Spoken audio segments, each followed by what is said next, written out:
Welcome everyone to BabyCenter Answers, a live Q&A series addressing the most common pregnancy and parenting topics by providing experts solutions to help you tackle these life moments with confidence. In honor of Maternal Mental Health Month and BabyCenter's We See You campaign, today we'll be talking about a topic that's really near and dear to my heart, mental health during pregnancy. Nearly 1 in 5 women will experience some sort of mental health condition during pregnancy or within a year of giving birth. So this conversation is a very important one. I'm Olivia DeLong. I'm the senior health editor here at BabyCenter, and I'm joined today by some very great people. 2 of our medical advisory board members, Dr. Sipra Laddha and Dr. Nicole Taylor, and also by Mikah Berg. Before we get started, I would love for our panelists to introduce themselves. Dr. Laddha, could you take it away? Sure. So my name is Sipra Laddha. I am a reproductive psychiatrist, also co-founder and CEO of LunaJoy Health. Also the mom of 4. So I have a set of twins that are 8, a 5-year-old and a 3-year-old. I'm someone who has not only suffered with postpartum anxiety myself, but have also treated thousands and thousands of women who have had very similar journeys dealing with postpartum depression, anxiety, bipolar disorder, and other mental health issues during pregnancy and postpartum. Welcome. Thanks so much for being here. Dr. Taylor, do you mind introducing yourself? Sure. Hi, I'm Dr. Nicole Taylor. I'm a board-certified general psychiatrist with a certification in perinatal mental health. I currently work at the VA health system, and I teach psychiatry residents about mental health. I'm a member of the board of directors for Postpartum Support International, as well as the BabyCenter Medical Advisory Board. I'm passionate about erasing the stigma of mental illness through community education and mental health advocacy. Awesome. Thanks for being here. And Mikah? Hi, everybody. I'm so honored to be on this panel with all of these. Well, my name is Mikah Goldman Berg. I am a mom of 2 very curly-haired girls, like their mama. And I live in the DC suburbs with my husband and my 2 girls, and I work for Postpartum Support International. I work with the chapters program specifically that brings together perinatal mental health advocates from across each state to advocate for their needs in their own state. So thank you for having me. I'm excited to be here and discuss this really important topic. We're excited to hear your story, and thank you so much for sharing and being here. I'm seeing lots of comments already going in. That makes my heart so happy. So welcome everybody again. We're just excited for this great panel of experts today. As I mentioned before, this is a topic that's really near and dear to my heart. I went through major pregnancy anxiety with my daughter, and I just hope this conversation really helps people who are dealing with some of the same, both during pregnancy and postpartum. As always, I just want to throw out a couple of announcements before we dive in. Please keep chatting and keep asking questions in the chat. We're going to have a bunch of time at the end to just address your questions. So if you would like one of your questions answered, just put it in the chat. We're also going to be posting links to articles and resources throughout. So if there's something that you need or something that you're looking for, please ask our staff. They are behind the scenes sharing links and information. So please ask there. So we have lots to dive in and very little time today. So I'm just going to hop right into it. If our panelists are ready, I'm looking forward to this conversation. Awesome. Dr. Taylor, I think just to start off, I think it's really important for us to start with recognizing the symptoms and signs, and then the risk factors of mental health conditions during pregnancy and postpartum. I think we hear a lot about postpartum depression and the baby blues, which is totally understandable, of course, and super important, but I think it's also really important to understand why we have mental health issues during pregnancy too. It's completely normal. I went through a variety of different traumas and losses during some pregnancies. And so when I was pregnant with a healthy pregnancy with my daughter, I had a lot of anxiety. Dr. Taylor, can you just share with our audience some of the most common symptoms that we can watch out for when it comes to mental health conditions during pregnancy? Sure, definitely. So when we're thinking about depression in pregnancy, it can look like sadness or irritability, not being interested in doing things, not being motivated to do things, problems with focus or concentration, feeling tired all the time, more than you normally would feel during a pregnancy, problems maybe going to sleep or staying asleep, changes in appetite, and even feelings of worthlessness or hopelessness or guilt. And of course, there's also the chance that you could have thoughts of harming yourself or harming the baby. Those are kind of the depression symptoms that we would look for.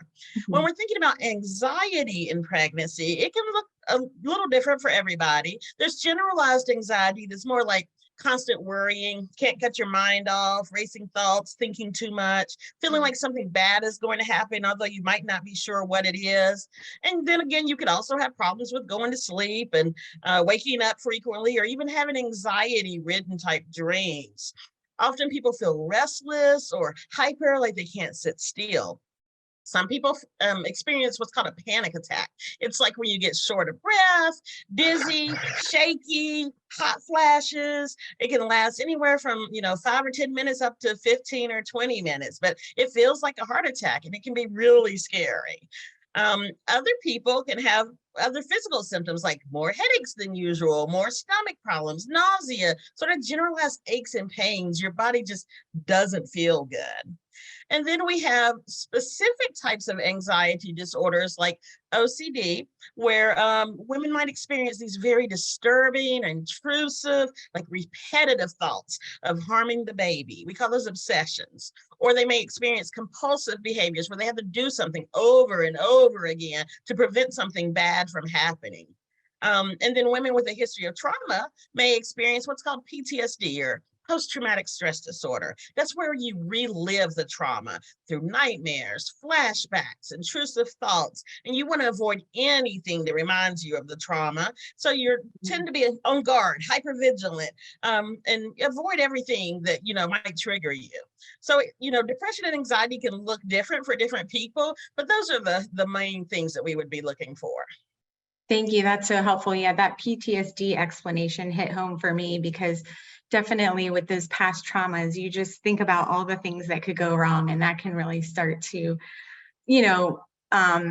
just really impact your pregnancy so much. So thank you for just doing that basic breakdown for us. I think a lot of the things that come up in our community are really around, what are those normal pregnancy jitters, those nerves that, there's a lot going on in pregnancy. We worry about birth and we worry about taking care of a baby. How can we determine whether we're just experiencing those regular pregnancy jitters or if it is in fact anxiety or depression, Dr. Taylor? That's a really good question. I get asked that question all the time. It's normal to have some mood changes and some anxiety during pregnancy. I mean, this is like one of the biggest things that you're going to experience in your life. It's a big transition for your body and for your life. But there are some warning signs or red flags that you should look out for that show that maybe you need to talk to somebody. For instance, if your mood or your anxiety symptoms are causing you to have a hard time taking care of yourself, taking care of your family, going to work, going to school, completing your usual, obligations that you would need to do, affecting your relationships. Those are all big concerns that this may be something that's more serious than the regular anxiety or jitters. And of course, if there are any thoughts of hurting yourself or hurting the baby or your other children, then we would want you to speak to somebody and, get some help as soon as possible. Definitely. And we're going to have a whole section on how to get help and what types of help there are out there. Thank you so much. And I think although we're focused mostly on pregnancy here today, I think it's really important to be prepared after birth as much as you can be. Obviously, you can't prepare for that postpartum period. But how can we tell during the postpartum period if it is depression or what we call the baby blues? Okay. Well, baby blues is very common. About 70 to 80% of moms experience baby blues after giving birth. And really what it is it's a change in your hormones and the lack of sleep that leads to these mood and anxiety symptoms. It usually peaks in about 3 to 5 days after delivery, and it usually lasts about 2 weeks or so. It's characterized by tearfulness, just being more sensitive than usual to rejection, feeling overwhelmed, but normally it resolves on its own and with adequate rest, support, some extra TLC, tender loving care, then most women will come out of baby blues. But it can be a risk factor for postpartum depression. Super helpful. I'm seeing lots of people here in our audience, they're first-time moms. So welcome to everyone. This is, such an important topic, and I hope we're here to help you today. So I think now that we've gone through the symptoms, I'd really like to talk about some of those risk factors for having a mental health condition in pregnancy. Dr. Taylor, I mentioned a little bit about my own story and previous loss. Could you talk about some of those other risk factors for having mental health conditions in pregnancy? Sure. There are many factors that can increase a woman's risk of experiencing a mood or an anxiety disorder during pregnancy, but you have to keep in mind that this is not like a checklist. Every woman is different. Every pregnancy is different. So we can't 100% predict how a certain pregnancy or a postpartum episode will go. But here are some of the common things that we look for when assessing for risk. A personal history of a mental health disorder or a substance use problem in the past, a family history of mood disorder, particularly in like the women of the family, and history of problems during pregnancy in the women, history of trauma, history of previous pregnancy loss, lack of social support or relationship problems.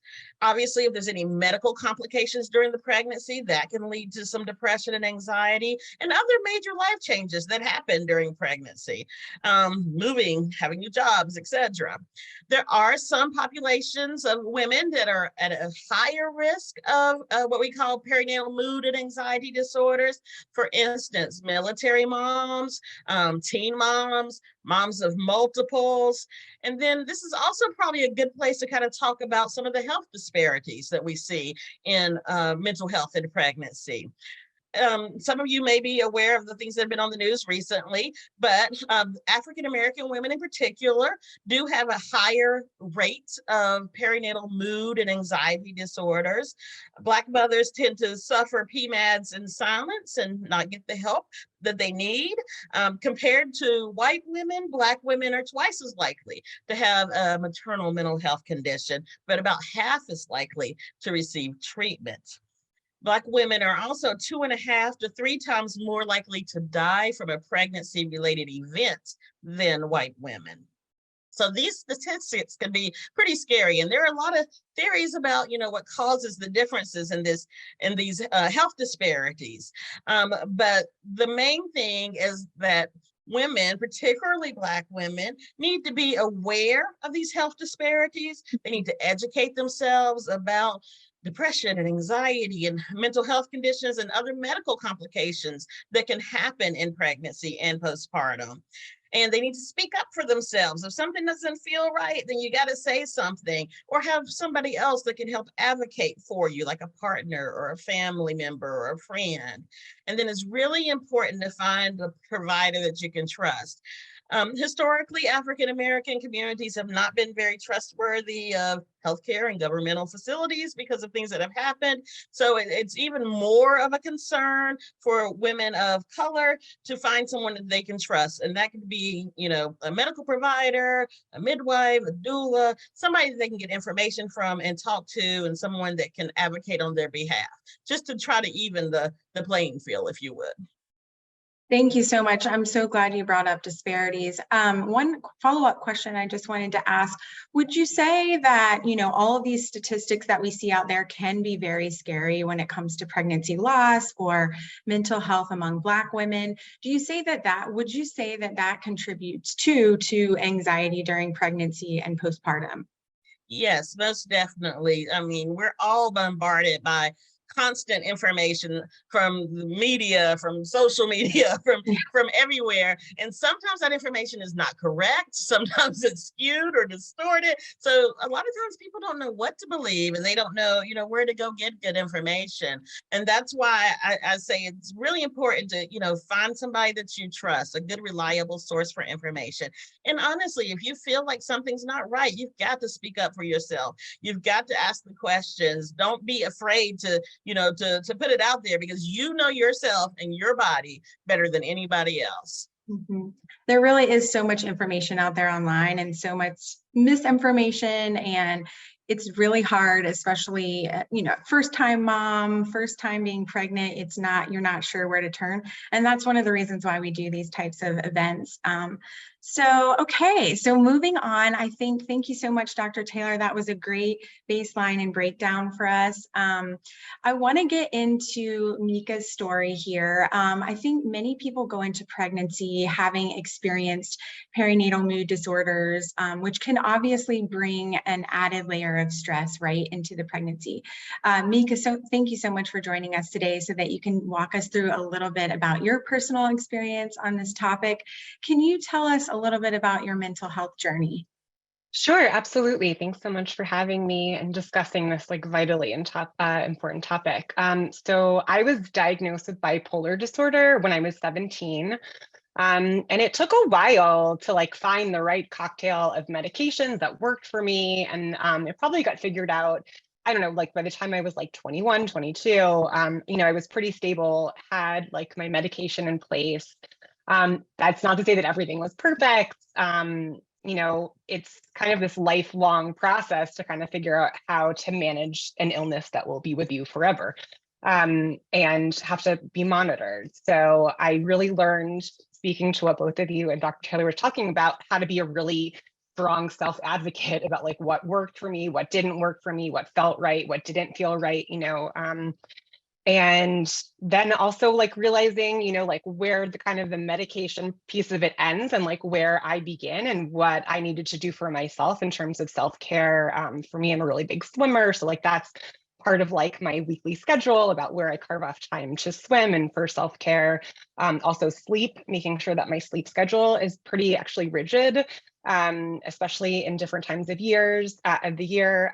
Lack of sleep is a trigger for lots of different things for people. So let's fast forward to when I'm older, I'm in my mid-20s and working in DC. I met my husband, I went to grad school, we got married, and we started to, talk about what does it look like to have kids? And I was like, oh man, I really just wanted a dog. So this is a change. And I was really anxious about what that whole process was going to look like. And I am really lucky that I have such a supportive partner. And in addition to having bipolar disorder, I also have polycystic ovarian syndrome, PCOS. So I knew that becoming pregnant was not going to be, it was going to be a challenge. So there was kind of this two component kind of thing, right? So I had, when we were exploring the mental health piece of this, I already had a psychiatrist in place who specifically saw patients with bipolar disorder. And when I told him, I was like, okay, we're ready to think about having kids. And he's like, okay, this is totally out of my wheelhouse. There's a reproductive psychiatrist that works down the hall in the same practice. And I am going to recommend that you go talk to her. And I was like, oh God, okay. So we did. And, Alex came in with me to the meeting, and we had a very candid conversation with the psychiatrist about, these are all of the risks. You're at higher risk for having a perinatal mood and anxiety disorder.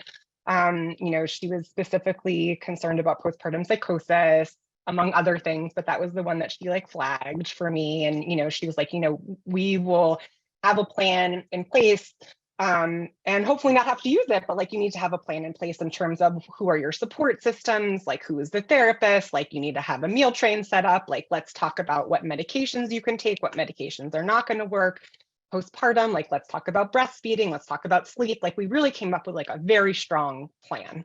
And you can make all of the plans and not really be prepared. So, so that was the mental health piece of it. And then the PCOS piece of it was that I just was not ovulating. It was like just not happening. And I remember I think it was like 6 months into like attempting to get pregnant. And I was like, to my OB, I was like, do you know what you're doing? Like, I think I really need to be, like I need to see a specialist.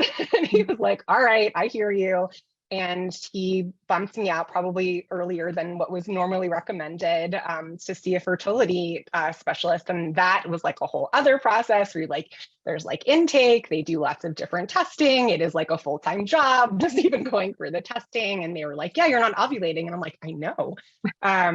Right. So, you know, they monitored me. And for many of my friends who went through an infertility journey, like mine was relatively short. It took about, I want to say like 9 months to get pregnant. However, like considering the mental health piece of this and that, like, I just was so anxious. I mean, I just remember not feeling like myself, like I didn't want to leave our house. I was afraid to do anything, especially like once I became pregnant, it was like, I don't want to do anything to jeopardize this pregnancy. I don't want to go through this again. And it was really scary. So yeah, I was just really fearful. And I also, on top of that, just didn't enjoy being pregnant. It was not fun. It just was not something that and felt guilt about not loving it. And eventually when I had my now 7-year-old, you know, when I had her, it kind of like, all of that kind of felt like worth it. Like I had her, like I worked really hard for this. It all kind of came together. And then, you know, a few months later, my husband was like, we should start talking about having a second kid. And I was like, let's slow your roll. Like this is not something I'm ready to even think about yet. And to have to go through the fertility treatments again and like having to think about like weaning off medication and other things. And then when my first was 17 months old, I was pregnant. And I just remember from the first moment of finding that out, I just fell into this very deep depression, which really did not abate until she was nearly a year old. And I am incredibly, incredibly privileged and lucky to have had a medical team that really worked together, and friends and family helping me out, and also eventually found Postpartum Support International and a support group that was critical to my getting better.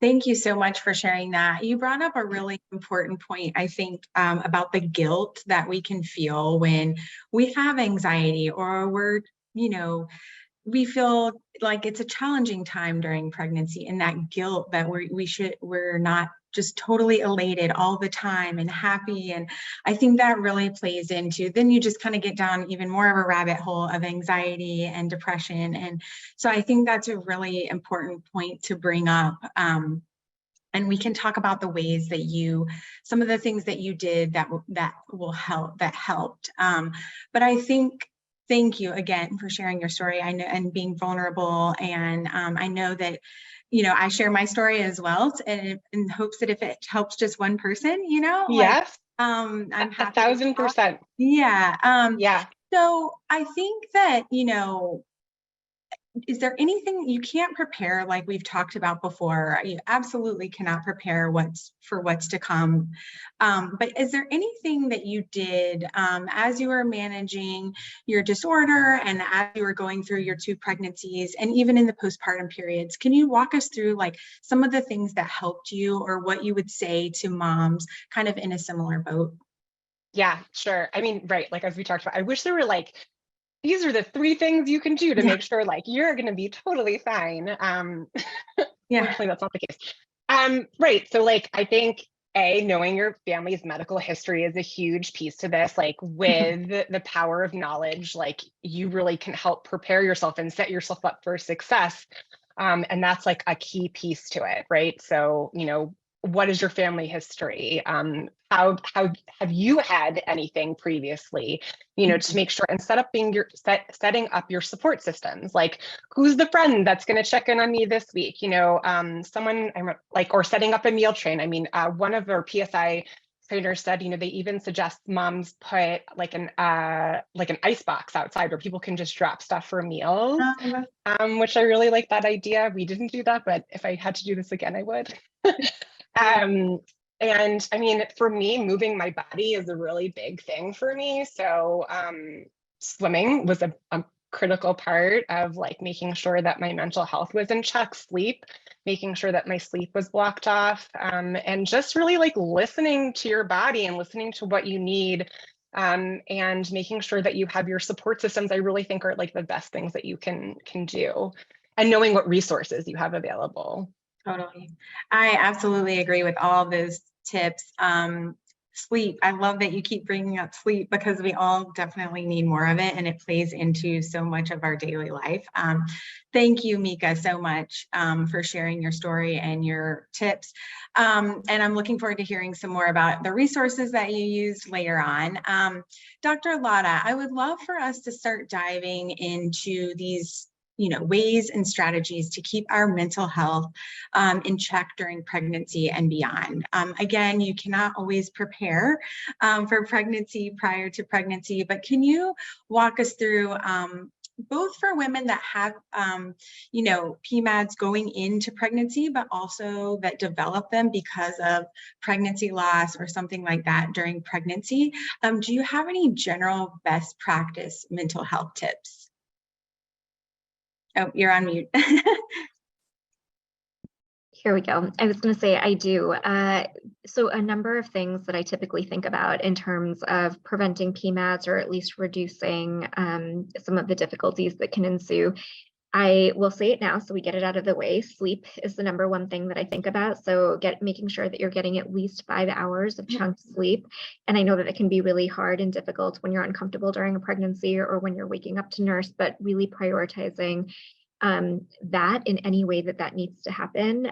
That's been, evidence-based, and research shows that when we get good sleep, everything is better. And I like to say that sleep is the building blocks upon which all mood and anxiety is built. And so if that's not there, it is very hard to feel better. So thinking about prioritizing that, even coming up with creative solutions. I did the sleep chunking and blocking after my second and third pregnancy because I learned a lot from the first time.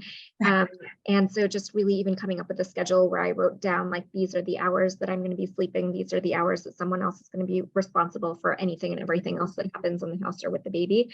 So sleep blocking is one thing. Prioritizing self-care, which can be a really hard thing to do, but even thinking about like micro self-care, which is, can I take 1 minute in the morning and can I take 1 minute in the afternoon that I can do a simple box breathing, or that I can just give myself, in my room, or take a walk to the bathroom or a walk to the parking lot or wherever it is that you are, to give yourself a minute just to take some deep breaths or do like a breathing exercise to help reset. And so I think typically when we think about self-care, and especially if you have lots of responsibilities, kind of like, how am I ever going to do that? And I like to break it down to like, can you give yourself 60 seconds in the morning? And can you give yourself 60 seconds in the afternoon? And even the basics, like, am I eating? Did I eat in the morning? Did I eat in the, for lunch? Did I eat in the evening? And checking in with yourself, and even getting like an accountability partner, whether it is your partner or someone else, just say like, these are the things that I want to be doing. Sometimes we think that we're doing these things more than we actually are doing these things. So can we kind of work on this together? The last two things that I'll say is figuring out boundaries and assertiveness. And I think that often during pregnancy and postpartum is where a lot of women are really forced to figure this out, because we might be people pleasers or have a, different personality traits that lend ourselves towards bending over backwards and not maintaining good boundaries. And this is actually a really great time to kind of think about, what am I exposing myself to, whether it be media, social media, people, mother-in-law, whoever, right? So what are the boundaries in my life right now that I can help tighten up to help preserve my mental health? Whereas maybe when you're not pregnant, it doesn't matter and you're just kind of used to operating in a certain way. Sitting down and thinking, what's bringing me stress? What typically tends to bring me negative emotions? What's going on in that dynamic? How do I need to put good assertive boundaries in place? And then the last thing I'll say is really making sure that you have a solid relationship with your doctor. I, as a reproductive psychiatrist, see so many women who are either on medication or feeling depressed and anxious, and they don't want to tell their OB. They literally don't want me to share the information with their OB. And I think that really thinking about who you're choosing for your obstetrics care and making sure that you have a really open and honest relationship with that person. And if you don't feel like you can develop one, to find a different provider, someone that you feel really comfortable with, because ultimately you want that person to be able to partner in your care. You want that person to be able to really help support you, whether it's depression or anxiety, and that fundamental trust in the relationship is really important. I love that. I was just writing a piece, as you know, for BabyCenter and talking about my own provider. It was a personal essay, and I have such a great relationship with my OBGYN, and I feel very thankful for that, right? Because we've been through a lot together, and I think that is really important. And I love the tip to, you know, shop around and find someone who you can talk to and who can work with your other mental health providers, I think is super important. I also love the micro self-care. I think a lot of times we see all these morning routines and elaborate self-care routines, and we always think like, we can't do that. We don't have time for that. I love the 1 minute in the morning. That's like such a great place to start. I know during my pregnancy, my self-care routine, my mornings are like my thing, but that's not the case for everyone. And so I think taking at least 1 minute out of your day to walk a few more steps or take a few deep breaths is such a great tip. One thing that I think we must talk about, and I'm seeing it come through a lot in the comments, it comes up a lot in the BabyCenter community, is medications during pregnancy. Can you give us the lowdown on medications during pregnancy? I think a lot of women worry a lot about whether they had a previous condition and they're, you know, continuing. Can you just give us the lowdown on what we need to know about medications for anxiety and depression or any other mental health conditions during pregnancy? Yeah, absolutely. I'm so excited to talk about the subject, because I think that just a lot more education is needed in this space, both for patients and providers, whether that's OB providers, psychiatrists, other mental health clinicians. So we also have a lot of data. We have a lot of research that's come out in the last number of years, really looking at this in a much more detailed sort of way. So it used to be the idea that, oop, you're pregnant, get off of everything. You don't want anything to hurt the baby. The thinking is really centered around what is best for mom is often best for baby. And that does not necessarily mean that every single medication is good for baby. And that is something to discuss with your OB, and it's something to discuss with your psychiatrist if you have one. But the idea that all medication is bad for baby is outdated, is not evidence-based. And the other thing that we often weigh is sometimes when there's nervousness around medication, we have to consider the alternatives. So having untreated depression, untreated anxiety, having mania during pregnancy, having psychotic episodes during pregnancy, untreated mental health issues during pregnancy have enormous effects on pregnancy that have been proven, repeatable, studied well. And so sometimes the risk-benefit discussion is around what are the risks of the medication compared to the risks of not treating. The risks of not treating are higher rates of preterm birth, smaller weights at birth, and often lots of downstream effects for infants and potential babies and children of women who have untreated mental health issues during pregnancy. So I would consider that as number one, that not doing anything is not the safe option. We actually have evidence to show that it is not safe not to treat your mental health issues during pregnancy. And this idea, I think that a lot of us women have, that we're just going to power through it, or we're going to control our minds, or we're going to get disciplined, or whatever it is to make the mental health issue not exist, is not reality based. If there's depression, anxiety, or any other disorder going on, it is important that it is well treated. On the other end of that, medication, we actually have a lot of data that many SSRIs, which are the mainstay of treatment for depression and anxiety, are safe. Zoloft is the number one that comes to mind. And so if you are on medication and you find out that you're pregnant, please do not stop taking your medication right away. Go and see your OB.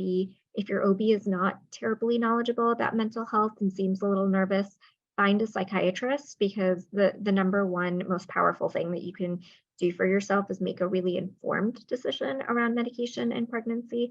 And there certainly are some medicines that when people get pregnant for bipolar disorder and some others, that we would potentially switch them to a different medication, but going unmedicated through pregnancy with active symptoms is not the recommendation. Thank you. So, so important. Again, so many questions come in, I feel like on the daily in our community. And I'm sure you see it a lot. And it's probably the first question that many of your patients ask you. I would love to hear, Mikah, if you would just walk us through just to kind of tell us about your medication background and how you kind of, I'm sure you were worried, how you kind of got over that and how you managed that. So I just want to say thank you to Dr. Laddha for all of the things you just said. I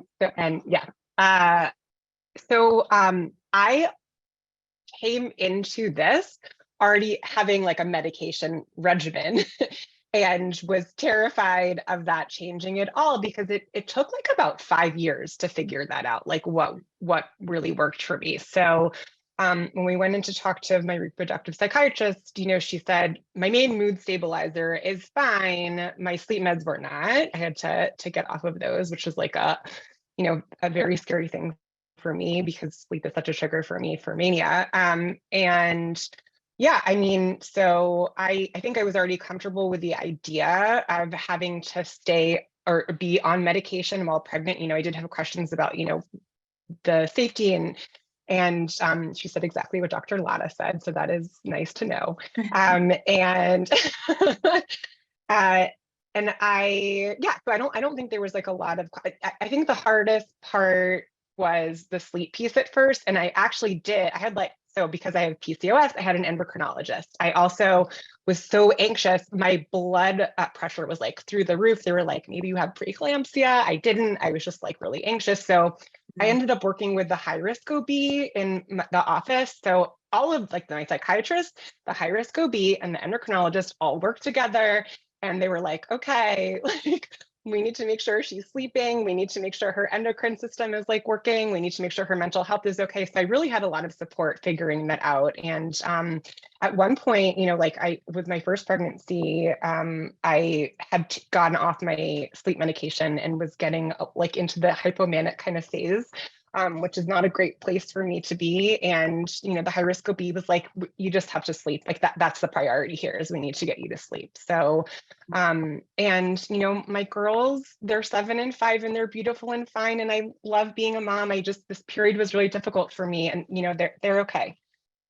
Thank you for sharing that. I think, I hope that helps, our audience just understand that it's okay to have the feelings of worry, but it's just so important to work with your experts. It's so great that you had such a great support system that was talking to one another, lots of doctors involved.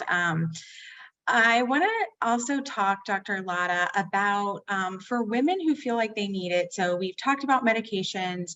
Can you go through some of the different types of professional mental health support that women can lean on for help, the different types of therapy, how to find a therapist that's, right for us? I know that can be really challenging depending on where you live and what insurance you have and all that. Can you walk us through that?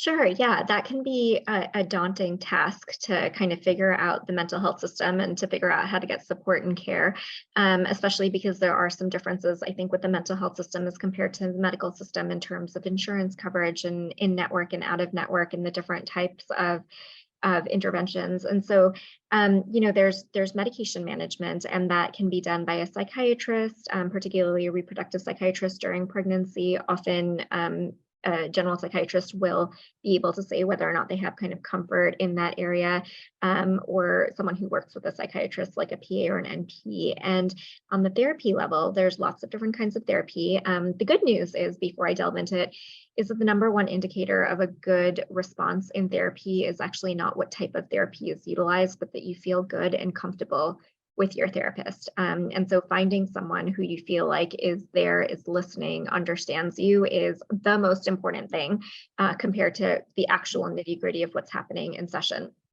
That being said, there's a number of different types of therapy. I'll focus on 3 here. One is supportive psychotherapy, which is really when someone comes in, it's a place to talk, it's a place to get things off of your chest. There's not necessarily a lot of structure, and that can be good often for short periods of time or during particularly stressful events, and is time limited and often helpful. The other 2 types of therapy are cognitive behavioral therapy and then more psychoanalytic or psychodynamic psychotherapy, interpersonal therapies. And so The ones that are psychodynamic tend to be much more focused on the dynamics that the patient has in their life, often the dynamic between the therapist and the patient, as well as a lot of early life, the dynamics that develop with their parents, experiences, and how that's informing the way in which you relate to the world now, and that can often be very helpful. And then the other type is cognitive behavioral therapy, which is much more manualized and really focuses on the idea that our emotions are generated from thoughts, and then we do behaviors, and it's kind of a triangle where they all feed into each other. The idea is that we have lots of automatic thoughts, those generate feelings. When we can understand our thoughts better and utilize kind of almost a tagging system to understand what distortions we might be using for those thoughts, then we can provide ourselves reframes and start practicing, just like you practice riding a bike, practicing different thoughts and kind of trying them out. And through this process, you can help decrease your anxiety, or you can help decrease your depressive symptoms, and is very evidence-based, lots of good results from that. So I think that's the biggest takeaway, that therapy tends to be very effective when you found a good fit. And often in the throes of depression and anxiety, the lie that depression and anxiety tell us is that it's never going to get better and that nothing will help. And the evidence is actually the opposite, that therapy is often highly effective, medication is often highly effective, and that lots of people recover from depression and anxiety. I love that. I think a lot of questions, there's just a lot of questions too coming in about how to find that therapist. Since that's so important, are there things that you would recommend, resources you would recommend, or even things to think about when you're asking questions to a potential therapist? Sure. Yep. So there's definitely places that you can go to find directories. Psychology Today is one place where you can type in, your zip code and see who's in the area or who has the coverage that you're looking for. There is insurance network. So you can go to your insurance network and let them know that you're looking for a therapist, and they should be able to supply you with a list of people that are in network that are taking new patients. And in terms of, well, the other place is talk to your OB provider. They often have people they work with, or if you're seeing a psychiatrist, talk to your psychiatrist about who they'd recommend. If you're seeing a therapist, talk to your therapist about who they'd recommend for psychiatry and for medication. But in terms of the things that you want to know, if you get on the phone with the therapist and kind of have like a 10 or 15-minute consultation before deciding whether to book the appointments or not, you want to know if they have comfort in your stage of life. So, how do you feel about treating someone who's pregnant or postpartum? Do you have experience in that? Because that is often very important. And then you want to ask them. So I think the best therapists really often do a combination of things. I've never met a purist CBT or a purely psychodynamic psychotherapist, or a purely supportive therapist, but you want to understand a little bit about what their approach is. And so you can say, I'm having, pregnancy-related depression or pregnancy-related OCD symptoms. How do you approach that? And they'll give you a little bit of their spiel in terms of how they think about it. And you can kind of see, does that correlate with what I'm thinking, with what I think will work well for me? Am I a structured person? Do I want kind of homework and deliverables in between each session? That sort of thing. But I think the biggest thing is just gestalt. How do you feel talking to them on that phone for 10 or 15 minutes? Do you feel comfortable? This is someone that you want to then go and see either via telehealth or in person? Do you feel like this is someone that I can have conversation with? And you might not know right away. I'm a big fan of just trying. If you're not so sure, just have an appointment. You don't have to follow up if it's not the right fit, but you got to start somewhere. And getting rid of kind of perfectionism. You're not going to find the perfect therapist or the perfect psychiatrist, but if you find someone who you think might be a good fit, just have an appointment, get started somewhere. I love that. Yeah, I have this rule that like anything I'm doing and researching, I have 3 options, and I'll talk to all 3 or research all 3 and then make, a very informed decision. So that's kind of what I did with my therapist as well. So thank you for sharing all of that. I think that was super helpful. Mikah, I am really interested to hear what helped you as far as, you mentioned support groups, mom groups. I know that's something that helped me quite a bit. Friends that had been through what I had been through, starting a text chain really got me through my pregnancy.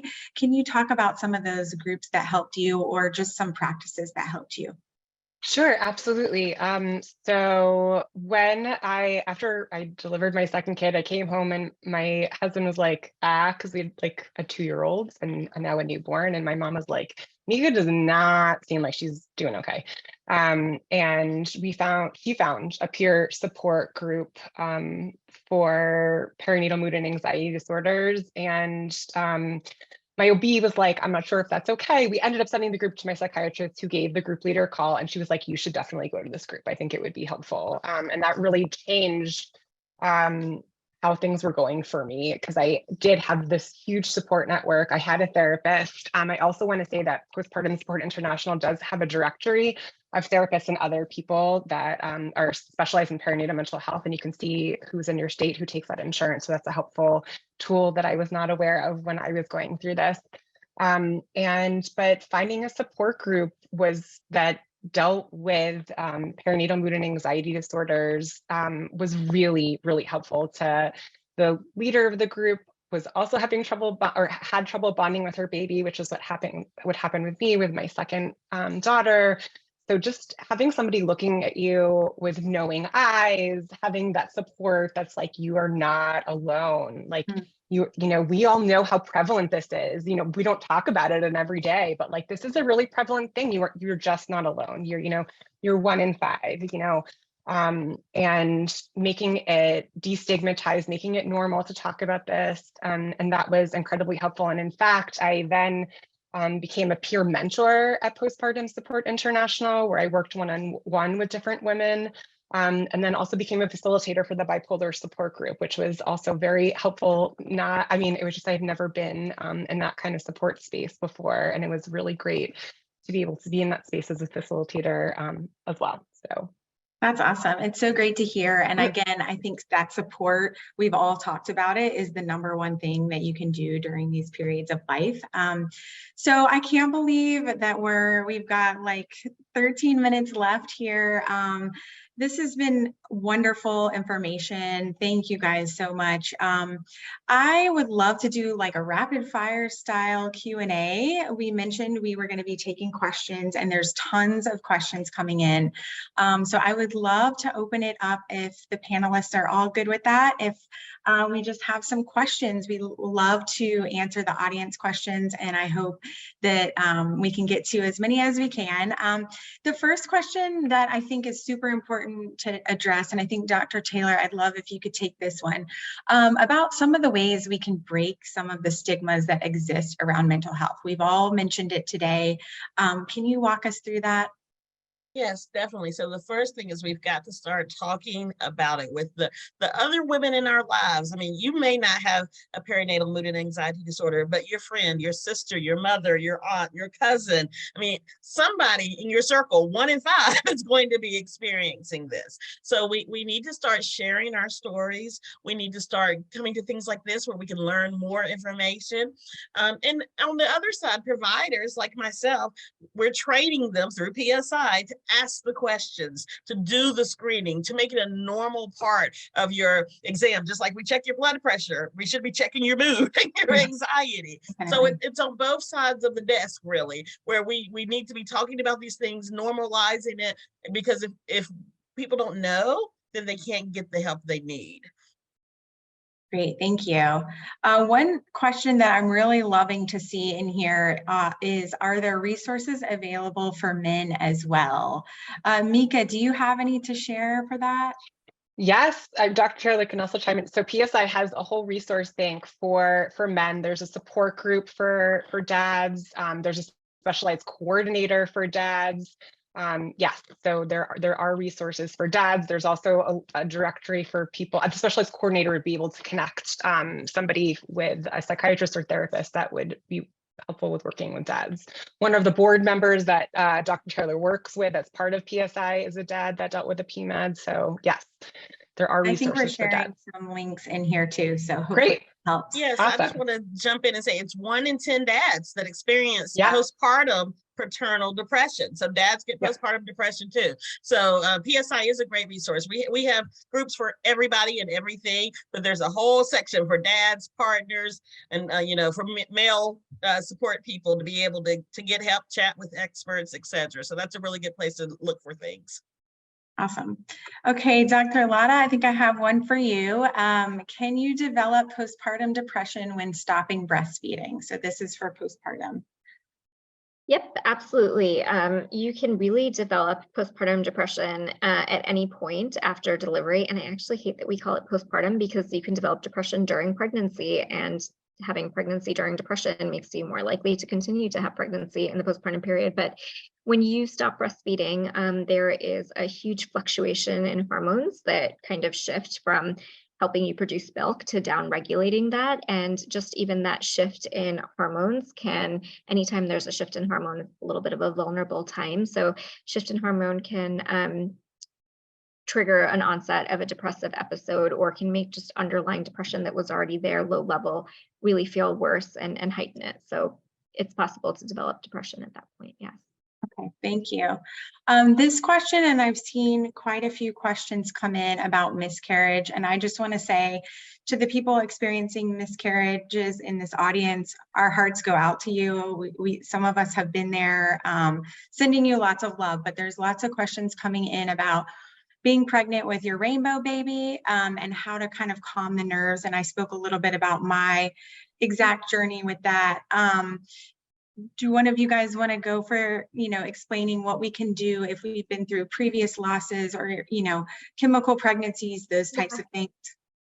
I'm happy to jump in, and I'll keep it short if anyone else wants to jump in too. So this is something I've seen professionally, also experienced personally. I had a miscarriage and then a successful pregnancy after that. And I think that the anxiety is really heightened, right? There's memories from what happened last time and worries about what's going to happen this time, and even just sequence of events that feel familiar, and you're kind of constantly wondering, are we going down that direction?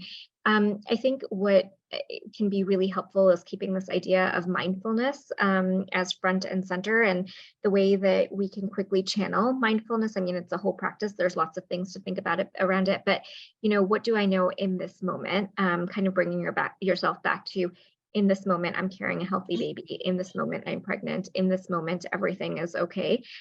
Because anxiety really often lives in the future. If you kind of notice anxious thoughts, it's always about what is about to happen. And our anxiety sometimes likes to tell us that thinking about that or focusing on it will might be somehow avoid it from happening, or we'll be able to prevent it from happening. But things that we know are really true is just whatever's in this moment. And so it's a harder practice to do than it is for me to talk about up here, but I think definitely a place to spend a little bit of time around, like a mindfulness practice that can help center you to what's actually happening here right now, and make that pregnancy, potentially much more enjoyable, and to be present with this pregnancy as opposed to what's happened in the past. I love that. I used to tell myself I was so concerned about like the future and the past, but like I needed to focus, on that ultrasound that was going well and things like that. So that I kept telling myself, we're not in the future or the past, we're in the present. And that really like helped ground me. Dr. Taylor, you mentioned PTSD a little bit with regards to miscarriage and loss. Is there anything else you want to share around this topic? Well, the only thing I would say is, when you've experienced a loss or a trauma, it's not like you can just forget it. I mean, it lives with you. It's part of who you are. And so it's going to be normal to be, to think about what happened before, to want to avoid those triggers, to want to avoid talking about it or thinking about it. But the risk comes that if you, stop going to the prenatal care, or avoid calling the doctor, or, doing things that could be healthy for you, then it could lead to bad consequences. So, I mean, the best thing to do is, like I said, find somebody that you trust, find a good support system around you, and go ahead and put it out there. Just share how you're feeling. You're not alone. There is help for this. It's just a matter of you've got to let people know what's going on and get the support that you need. It does get better, but it doesn't go away. And so I think it's important for people to realize that, we're writing an article together, you know, about loss and how that affects people long term. The key though is to try to stay in the moment, celebrate your victories right now, and have the people around you that if you're having a hard time, you can really just talk to them and get the support you need. I love that. I definitely found that, you know, everyone encouraged me to keep talking about it, keep sharing. And when friends were asking how I was doing, just like letting them in. And I think that was really it. Looking back on it now, at the time, I didn't even realize how helpful it was. But now just talking about it and thinking about it, I think really shows like just talking about it. If you feel comfortable, we're all different, of course, but I love that tip. Okay, a few more questions, I think. One is, you know, I also see a lot of people in here, it's their first pregnancy. How can I keep my mind kind of stable during my first pregnancy? Dr. Taylor, do you have any tips for first pregnancies? So always do the things that have worked for you in the past before you got pregnant, like eating well, sleeping well, moving, surrounding yourself with supportive people, getting rid of negative people, finding things that you enjoy, things that fulfill you and that, you know, strengthen you. And it's okay to be a little selfish. You know, while you're pregnant, it is about you and it's about the baby. So ask for what you need, you know, and have realistic expectations for yourself, for others. I think that if you can do those things that normally provide a healthy lifestyle and a healthy brain, that, you know, it gives you a better fighting chance, I would say, during the pregnancy. I like that. Yeah. I think I see a lot of this question as well. And this was something I experienced too. When you have those little symptoms, say you've had a loss or say it's your first pregnancy, and you feel you have a little spotting or a little cramping or a little twinge that doesn't feel quite right. What can we do is it call your doctor? What are some of the tips? Dr. Laddha, can you walk us through some things that we could do? Yeah, I think almost proactively having a plan with your doctor is often really helpful for, you know, very clear parameters, because I think sometimes there's anxiety about what's happening and then there's anxiety about not knowing what the appropriate thing to do is. Am I overreacting? Am I underreacting? Am I bothering the doctor? Am I being a lot? Whatever. And so talking to your doctor and saying, you know, if I'm having spotting, at what point do you want me to outreach you? If this is happening, you know, what are the things that I need to be looking out for that would propagate a call to you, so that it's kind of taken out of your hands and you can leave it to the specialist, right? So the doctor has done thousands and thousands of pregnancies. And if they want to know if you're not feeling, you know, fetal movement after a half an hour or an hour, then it's not on you to make that decision. You can just collect data. Like, this is happening, you know, according to this plan that my doctor and I have previously agreed upon. This is the thing that I'm going to do. And it takes it out of like just your mental space of having to figure out one more thing. The other thing is really figuring out, you know, what cadence of appointments or check-ins or whatever it is that you need. And this can be customized, right? There's things that insurance does cover and doesn't cover, and everyone has a different way of practicing. But that is also something that you can talk to your doctor about. Say, I've had this history, I've had this loss. You know, what are your thoughts? Because they see this all the time. What are your thoughts about what we can do to keep in close communication, or what we can do if I feel like I'm needing more reassurance? And they will let you know what those things are. So I think kind of taking it back to your doctor, taking as much of it off of your plate as possible, and having a plan so that you just feel secure and how you're supposed to respond to things is a good idea. And then the other final thing that I'll mention is, sometimes it's hard to advocate for yourself, but when you think about the fact that you're advocating for your baby, it makes it a lot easier. And so I know for me during my pregnancies, when I was like, am I going to bother her by telling her A, B, or C? It might not be relevant. I kind of went back to like, my job as mom is to advocate for my baby. If this is something that potentially is wrong or, you know, needs attention, it is her job or his job, if you have a male OB or provider, to figure out what to do with that. And so I'm just going to relay information. I'm going to advocate for myself. I'm going to advocate for my baby. And it's a process that I think works pretty well if you keep that frame in mind, as opposed to, am I being too needy, or am I being this, am I being much? So I absolutely love that. I left quite a few voicemails on my OBGYN's answering machine, you know, but it's just, even just doing the act of doing that, I think is huge because it gives peace of mind. If they don't call you back within 5 minutes, that probably means it's okay. This has just been such a good conversation. We could keep going and going. The questions are just coming in, and I wish we had another hour to go on, but I am just so thankful to you, Dr. Taylor, Dr. Laddha, Mikah. This was such a powerful conversation, and one where I'm like almost tearing up because it is so important. And I think this is the way that we're going to break that stigma that we've been talking about. So I'm going to have to end this, but thank you again to our panelists. I just hope that moms feel more empowered by this conversation, less alone. We see you, we hear you, we've been through it ourselves, and we're all here to support you. I hope that this conversation really, you know, empowers you to feel good about entering pregnancy and the postpartum period. I do want to share quickly a few resources with everyone before we go.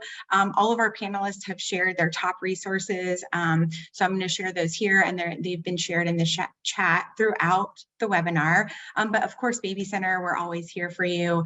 Postpartum Support International, LunaJoy Health, Perinatal Mental Health Alliance for People of Color. And remember, if you need help, you can always call the PSI helpline at 1-800-944-4PPD. Thanks again to our panelists. Thanks again to the BabyCenter team. I'm just so looking forward to the next BabyCenter Answers Live event. Thanks, everyone.